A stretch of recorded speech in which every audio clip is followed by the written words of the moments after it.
So welcome. I hope you're having a good week so far. Um, we're going to talk through today something which is really important to me.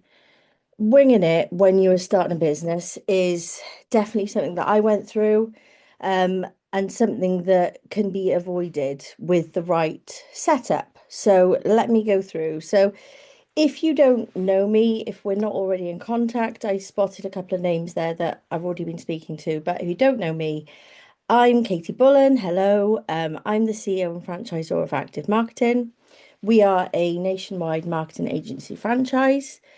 About me, I'm a strategist, entrepreneur. I write columns. I'm a speaker, and I judge awards across the marketing and franchise industry.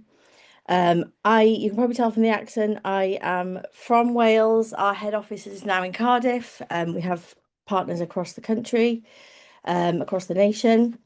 I am a wife. I have three children, a very naughty puppy, two horses, and two hamsters, just to give a little bit of personal stuff there, just so you can get to know me a little bit. I've worked in marketing for over 20 years. I love marketing. I live and breathe it. I was in corporate first within international roles, um, across loads of different areas of industries and parts of the business. Had a great time.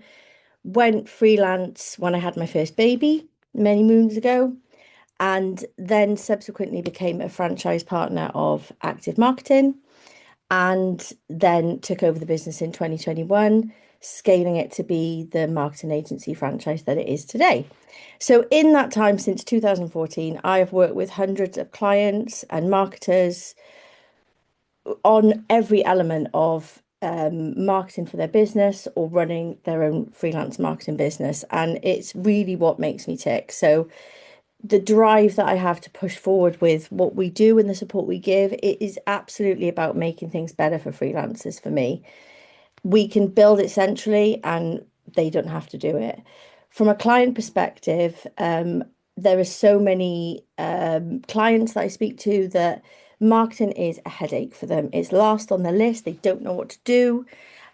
So for me, it's about delivering solutions via our branches across the country so that marketing isn't a headache for them. There we go. So, just a little snapshot on Active Marketing. We are a British Franchise Association accredited franchise, which means we are verified, vetted, reviewed by the British Franchise Association. We're in the elite franchise top 100 this year, which places us in the top 10% of UK franchises, which is something we're very proud of this year. And we're the only marketing franchise in the list, which is fantastic to be leading the way for franchising within the marketing industry. So we are a full marketing business in a box. Franchise partners join us, they launch their business, all completely done in terms of setup and delivery capabilities within 4 weeks. We've currently got around 1,000 clients nationwide across the UK. We've got clients internationally as well. There's currently about 20 branches across Wales, Scotland, England. So, yes, just a little bit about Active before we get started. So, in 30 minutes today, it's going to be a whistle stop tour. I will talk quickly, and I'll make sure that I leave a bit of time for questions at the end. But I wanted to really give some value in terms of the top five mistakes that I see people making and the things that they come to and they talk to me about being the things that are keeping them up at night and not meaning their business can't grow. So looking at boundaries and over delivery, we've all done that. Imposter syndrome and how the feelings that you get really mean that you stay invisible within your industry to your target audience. We'll look at outsourcing to other freelancers and the problems that that can cause. Building out proper systems, that's always a struggle for people when they want to just get to that billable time, but not building out the systems causes problems. And looking at the exchanging time for money scenario, which I'm always going on about to people, so I'll go into a little bit more detail. So hopefully at the end of this 30 minutes, you will at least take from one, two, or more of those um, sticking points within a freelance marketing business that you can take forward.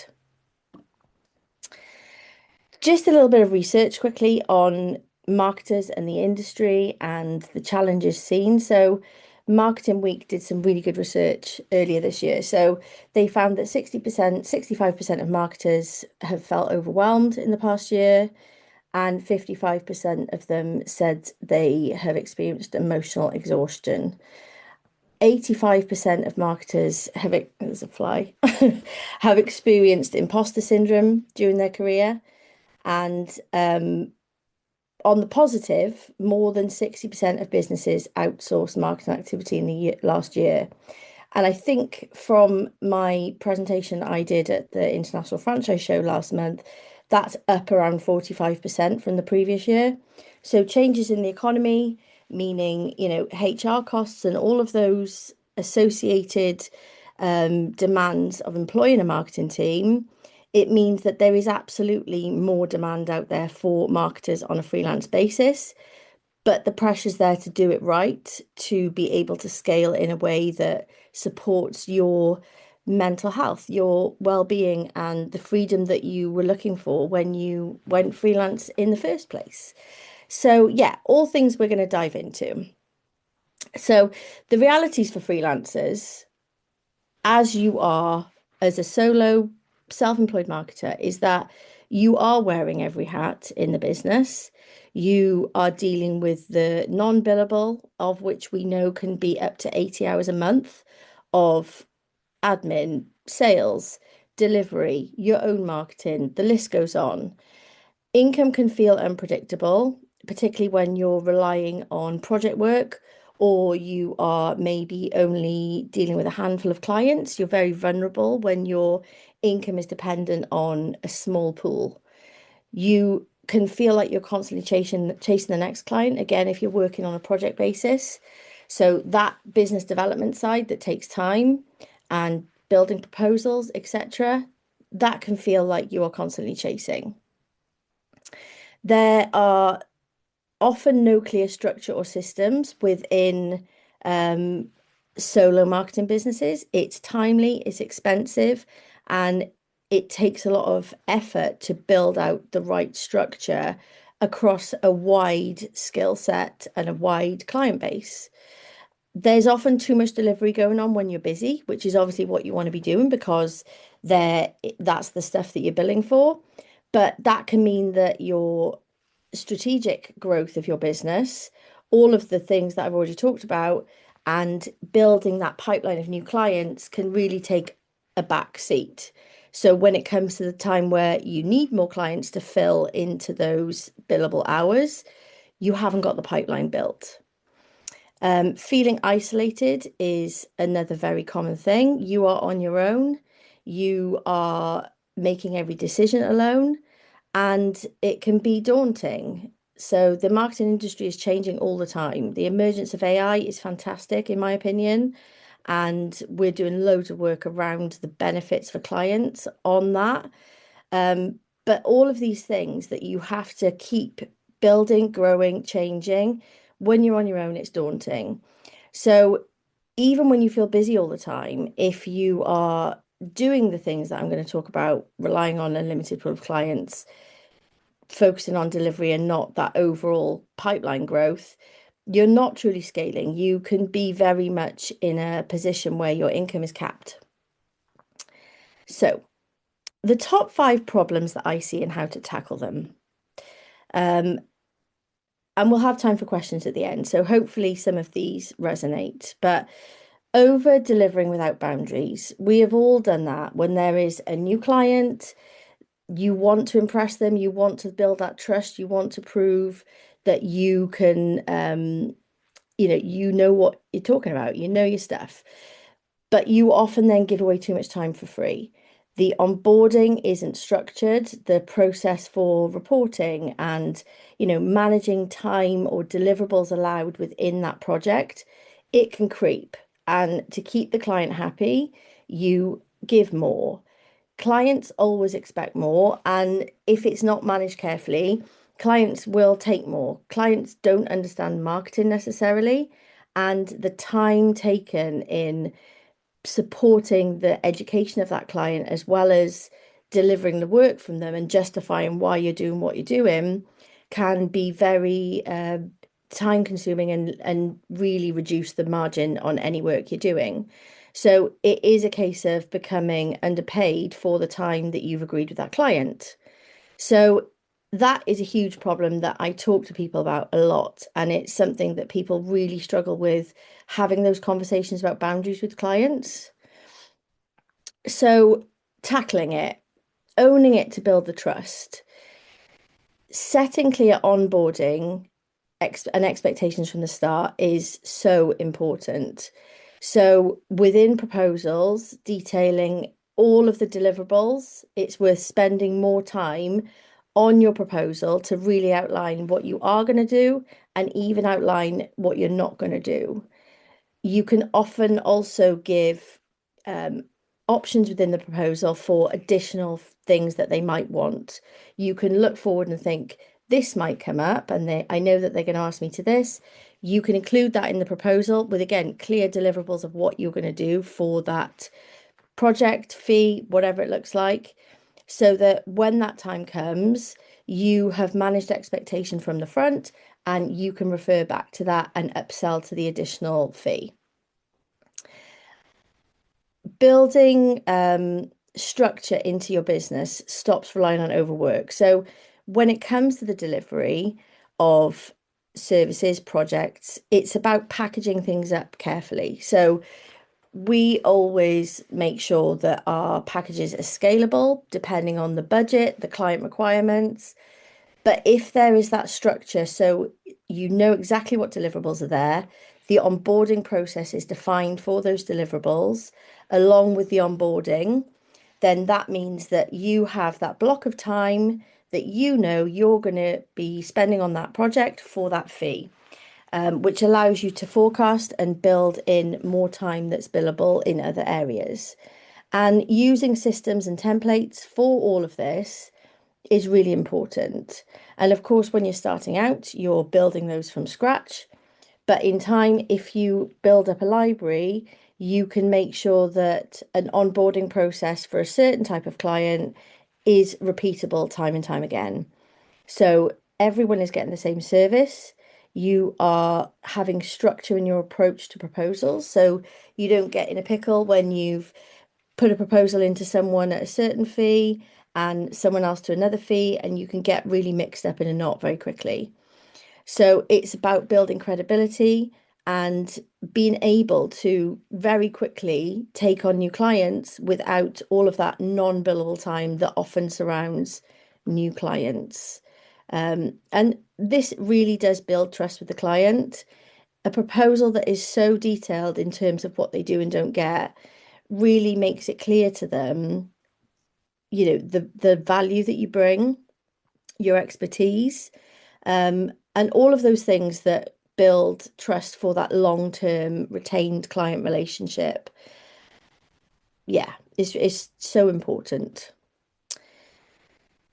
Imposter syndrome. I think this is something that everyone has experienced. I know I have, particularly in the early days, and remembering that you have to be seen, you have to be in the right rooms to build the right relationships with the right clients. So I see so many people hiding behind LinkedIn, hiding behind, groups or networking groups where they feel comfortable, but it's about getting out there and being visible and remembering that, those networking rooms are full of potential clients, which is brilliant. And it's about dealing with that in the right way. So effectively networking so that, yes, you are building relationships, but you are also following up consistently in a structured way with a clear offering, having your stall set out before you go so that, the follow-up is very easy and efficient for you afterwards. It's also important to remember that all of those potential clients in the room, they are not people that you can lean on from a support perspective if you need to be in a room to gain support and appear to share concerns about your business. So it's just making sure that you go into these networking situations with a clear mindset on what you're going to achieve in that session, how you're going to follow up, and allow your personality to come through, but obviously in a way that you are projecting your expertise, and not oversharing when it comes to things that you maybe want more of a peer-to-peer group to share those things with. So, saying goodbye to the fear. Um, Keep upskilling. And how you get over this imposter syndrome is when you feel confident in knowing what you are delivering, what you're offering, what your business is all about, that confidence will come through. You've got to remember that when you are networking, people don't understand marketing like you do. And it's very easy to go into a room and think, oh, there's another marketer there. They're gonna know more than me. They're gonna, you know, come along and correct something I've said, or that's where upskilling behind the scenes is so important for confidence, whether that's done via online courses or different professional developments that you can invest in for yourself. It's so important to get over the imposter syndrome by feeling like you know your stuff. Showing it face to face, as I said, it's about building genuine relationships. People buy from people. Yes, you can have success with online networking and email marketing and other campaigns and tactics that you can use, but those relationships are what is going to convert proposals quicker and retain clients longer. Creating a strong personal brand and or a business brand, depending how you're trading, is really important. um, Having your business assets all clear and within it has to be slick. So when you are doing the follow-up after networking or an event you've been to, it just makes sense. There's so many times I've been to events and people have said they're going to follow up to me and they don't, or they follow up with me 2 weeks later with a really long-winded email that they've obviously been meaning to write for a couple of weeks. It doesn't define or give me a solution to what I was talking to them about. So it's about that slick follow up with all of your ducks in a row from a marketing perspective, so that when people do look you up for that proof point, it's all there.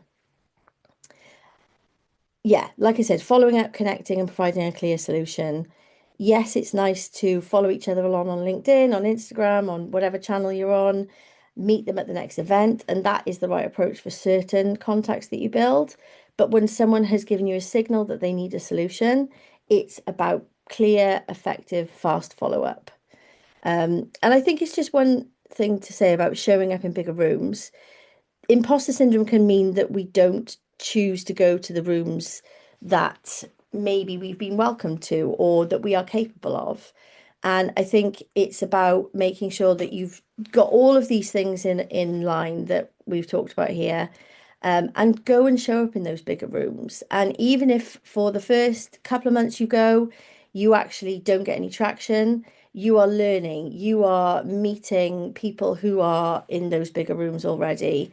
And it's really about just continuing to build that confidence and being you in the process. So, yeah, you've just got to go for it. And yeah, at Activ, our marketing freelancers who run their own marketing businesses, they get training along the way. Every month, they get a community around them so that they can talk about these fears, talk about these problems that they come up against, and see what other people are doing. So, yeah, find your space outside of your networking where you are in a potential sales situation, so that you can go out more confidently into those situations. Problem three, outsourcing to freelancers. Now, this is something that I did a lot of in my early days, and it's something that I really am quite passionate about because I had so many situations happen where I had clients come my way and I needed to deliver more than I had time to to do. So I would go out and find other freelancers. And it comes with a whole heap of problems. And I'm not sure if anyone here may have been through the same thing, but the inconsistent delivery and communication, your client is not their client. They are going to prioritize their clients over your clients. The profit margin is going to be really much lower, or if at all. You can't control the quality and the consistency of the output in terms of the way you work and what you've promised the client. And you do very much become that stressed middle person between the supplier to you and the client, trying to make it all look to the client like it's all part of one team and one approach. But you end up becoming that chaotic manager in the middle, often making little to no money from it. Um, yeah. So tackling it really is about stepping away from the chaos. So building a trusted delivery system instead of risky outsourcing relationships. So, our partners, they have delivery from our team, obviously, but if you're not a franchise partner and you are operating independently, it's about making sure that you are finding a really trusted, uh, reliable pool of freelancers that one, can make a margin on their pricing. Two, that their output is good and in line with what you're going to give your promise to clients.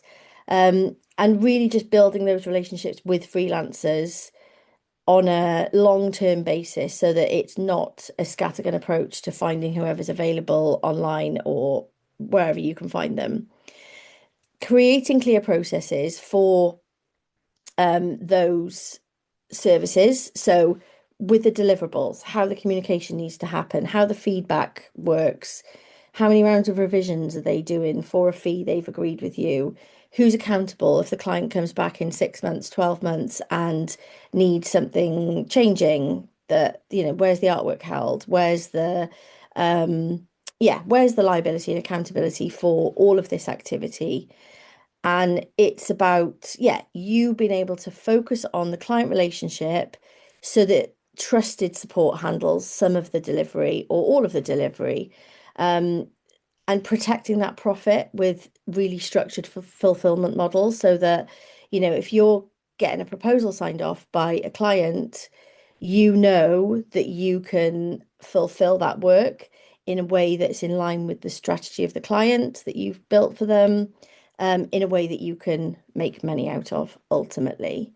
And also in a timely manner. I've had situations before where I was about to present a piece of work to a client, and this freelancer had just gone AWOL. They'd had another client they were working on for themselves, and they just dropped off communication. So it's risky when you are putting all your eggs in various different baskets of people that you don't necessarily know you can always trust. Problem four, no time to build proper systems.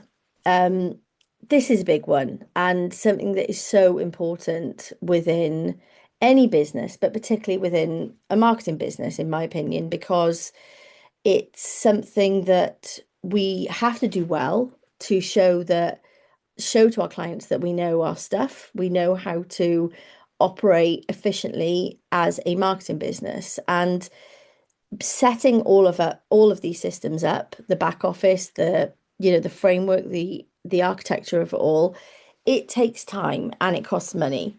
So it's really something to get right at the beginning. So the CRM is often disconnected from invoicing or project management, or email marketing, and all of that kind of lead gen automations are very disconnected from other areas of the business. Project management can live in spreadsheets or on paper, which is fine when you've got two or three clients. But as you grow and as you build further clients, then it can become a real headache. Automations or workflows don't exist. So for onboarding clients, for follow-up of clients, for lead follow-up and nurture, all of those things are so important to be able to allow your business to operate in a way that is bigger than just you. So that regardless of whether you've had to take half a day off or, something else has happened, you're unwell, your business is still running behind the scenes and growing and nurturing and bringing in more people and keeping your clients happy. Um, and what happens is you're always reacting instead of building. So something comes in for a specific thing, you build that out. That takes a lot of time. Maybe the proposal gets signed off, maybe it doesn't. But it becomes this ongoing reaction to a request to build it, which means that it isn't always built in a way that is efficient and set for growth. And as I mentioned before, that 80 plus hours a month can be non-billable. And this is all part of that. But without those systems, that 80 hours a month is going to stay there. So tackling it. So build your business hands-free. How are we doing for time? Not great. I'll keep going. So connecting your CRM, your invoicing, your onboarding, delivery processes properly, that is so important. Using automations and workflow to reduce the manual admin and save time. Consistently generating activity instead of relying on, you go into networking, you're becoming a bit desperate, you're panicking. If that consistently generation is going on through automations and AI, it just means that you are going to feel much less stressed. So creating that system that enables growth even when you're busy delivering. So the delivering is the billable hours, all of the growth parts, that's the non-billable, but that can be very much hands-free alongside your networking in those big rooms. So yeah, at Activ, our franchise partners get everything built for them, delivered from day one. And it grows out month on month with everything that we roll out, new services, the process is there, it's rolled out. Yeah, it's time consuming. I really feel for that process because it's hard. Problem 5, exchanging time for money. Relying on one-off projects that often creep over quote. Constantly restarting from zero when you're just dealing with those one-off projects, you can feel really, the bank account's full one month, the project's end, the next month you're going back to starting from scratch again. Revenue will feel unpredictable and, you're not forecasting, you're not stable. And every month depends on the next sale. You become very reliant on, 2, 3 other people to make a decision over whether you can pay yourself every month. And it's a problem that I see a lot. So revenue without the hourly fee. So it's about shifting from one-off projects to ongoing monthly retainers where possible and building services that solve long-term business problems, not quick fixes. So, when I say long-term problems, I mean it's about you integrating into the infrastructure of a business as the marketing function. So we, for example, provide Active Flow, which is our CRM system for businesses, websites, all of those ongoing services that we give to businesses means that we effectively are going in as their marketing team and we're growing with them and supporting them along the way. So yeah, it's about creating predictable recurring income and forecasting out on that. So recurring income can come from retainers, but it can come from subscriptions. Lots of different things ongoing that aren't just about you selling your time for money. And when it comes to selling time for money, we don't quote on time. We quote on deliverables because that's what clients care about. They don't really care if you're quoting 5 hours for something. They don't understand how long it takes. So yes, it's about working on your pricing behind the scenes to make sure that you are quoting enough per hour, but it's about making sure that those deliverables are what you are selling on, which means that you are not going to cap your hours over time in the same way. And yeah, focus on long-term client relationships instead of concentration. So there's that balance between over delivering to maintain a client, but it's about being very clear and structured, as all the things we've spoken about so far, to maintain that client long term, because the cost of bringing someone on new is much greater. So yeah, at Activ, our marketers move from unpredictable project work. There's still project work, but it's about off every project, building in a recurring income structure to that relationship ongoing, or offering project work more on a subscription basis over time, which is what we've moved to in the last 12 months in lots of cases, which businesses like from a budgeting perspective and our franchise partners like because they can also budget and forecast their business. So I am at one, but I will just quickly whip through this slide. So if you note three things from today, there is huge demand and opportunity out there. We are onboarding clients every week. We're issuing proposals virtually daily across the network. Um, Businesses are outsourcing, we know that. And, if the system is built right, that freedom and profit is absolutely there for freelance marketers. I'm so passionate about that. And, I've worked in this industry a long time. So it's there.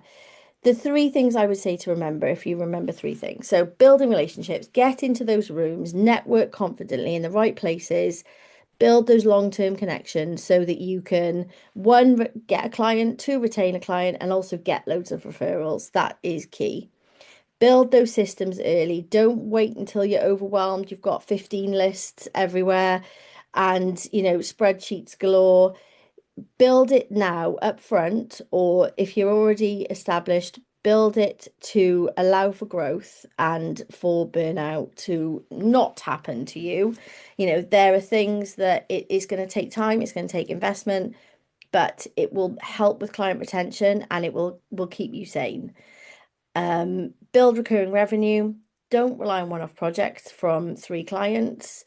You could be feeling on top of the world one month, the next month, particularly if a client isn't on a contract, which I haven't actually mentioned this, but that's really important, you can go to nothing. So rely on a bigger pool of clients, 10, 20, 30, for upwards, so that your recurring revenue is there consistently before you even do any work that month. Predictable income is what stops you being up at night.